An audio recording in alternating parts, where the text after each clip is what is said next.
Hi friends, welcome to chef Brinda cooks. இன்னைக்கு என்ன பார்க்க போகிறோன்னா, பழுத்த மாம்பழத்தை வச்சு வீட்லேயே மாசா எப்படி செய்யணும்னு பார்க்கலாம். வாங்க, மாசா செய்ய மாம்பழமும் வேணும், மாங்காயும் வேணும். இப்போ மாம்பழத்தை இந்த மாதிரி தோல் சீவி எடுத்து வச்சுக்கோங்க. இதே மாதிரி எல்லா மாம்பழத்தையும் தோல் சீவிக்கோங்க. பாருங்கள், எல்லாமே தோல் சீவி எடுத்துக்கிட்டேன். தோல் சீவின மாம்பழத்தை பொடியாக கட் பண்ணி வச்சுக்கோங்க. பொடியாக கட் பண்ணிட்டு கடாயில் நறுக்கின மாம்பழத்தை போட்டுக்கோங்க. ஒரு செம்பு தண்ணி ஊற்றி நமக்கு எவ்வளோ இனிப்பு வேணுமோ அந்த அளவுக்கு சர்க்கரை போட்டு நல்லா மிக்ஸ் பண்ணி விடுங்க. பார்த்திங்கன்னா எல்லாம் நல்லா மிக்ஸ் ஆயிடுச்சு. நல்லா மிக்ஸ் ஆனதும் 10 நிமிஷம் கழித்து பார்த்திங்கன்னா நம்மளுக்கு நல்லா கொதிக்க ஆரம்பிச்சிடும்.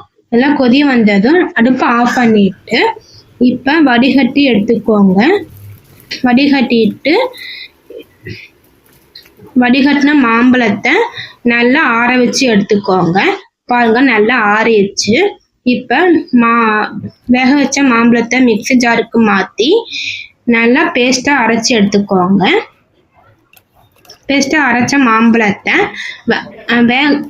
வேக வச்ச தண்ணியில் போட்டு விஸ்க் வச்சு நல்லா மிக்ஸ் பண்ணி விடுங்க.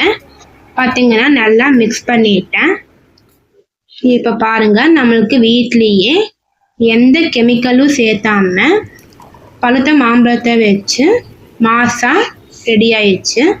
இது நீங்கள் டம்ளரில் ஊற்றி சர்வ் பண்ணிங்கன்னா டேஸ்டியான மாசா ரெடி.